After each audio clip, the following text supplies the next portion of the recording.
Hello everyone, UPSC current affairs programme में एक बार फिर से आपका स्वागत है। तो इस वक्त का टॉपिक है consumer price index that is CPI to be updated from 2012 to 2024। सरकार द्वारा कंज्यूमर प्राइस इंडेक्स यानी सीपीआई के बेस ईयर को अपडेट करने का निर्णय लिया गया है। इसके मुताबिक सीपीआई बेस ईयर को वर्तमान 2012 से बढ़ाकर 2024 किया जाएगा। नए बेस ईयर के 2026 से लागू होने की संभावना है। इस निर्णय का मकसद इकोनॉमिक डेटा की एक्यूरेसी और रेलेवेंस को बढ़ाना है। वर्तमान में इंडेक्स ऑफ इंडस्ट्रियल प्रोडक्शन यानी आईआईपी, होलसेल प्राइस इंडेक्स यानी डब्ल्यूपीआई और नेशनल इनकम जैसे मेजर्स को फिस्कल ईयर 12 के लिए बेंचमार्क किया जाता है। सीपीआई भी 2012 को अपने बेस ईयर के रूप में उपयोग करता है। चलिए बात करते हैं सीपीआई यानी कंज्यूमर प्राइस इंडेक्स की। तो ये इन्फ्लेशन को मापने के लिए इस्तेमाल किया जाने वाला एक मेजर है।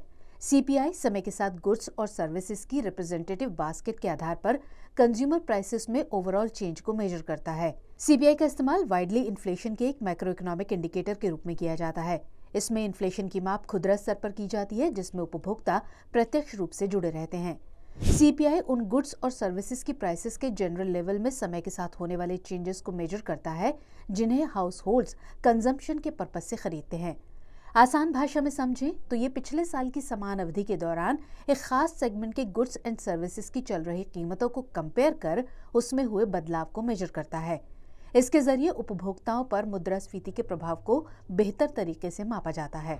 ये अर्बन कंज्यूमर्स द्वारा इस्तेमाल की जाने वाली जरूरी गुड्स एंड सर्विसेज का एक बास्केट बनाता है, जिसमें मेनली दूध, कॉफी, अनाज, आवास लागत, कपड़े, चिकित्सा देखभाल, कम्युनिकेशन सर्विसेज, व्यक्तिगत सेवाएं जैसी चीजों को शामिल किया जाता है। अब बात करें बेस ईयर की, तो ये इकोनॉमिक वेरिएबल्स में परिवर्तन को मापने और समय के साथ इंडिकेटर्स के रिलेटिव परफॉर्मेंस की तुलना करने के लिए एक रेफरेंस पॉइंट के रूप में काम करता है। तो व्यूअर्स, इस प्रोग्राम में इतना ही। मिलेंगे अगले कार्यक्रम में, तब तक के लिए जय हिंद।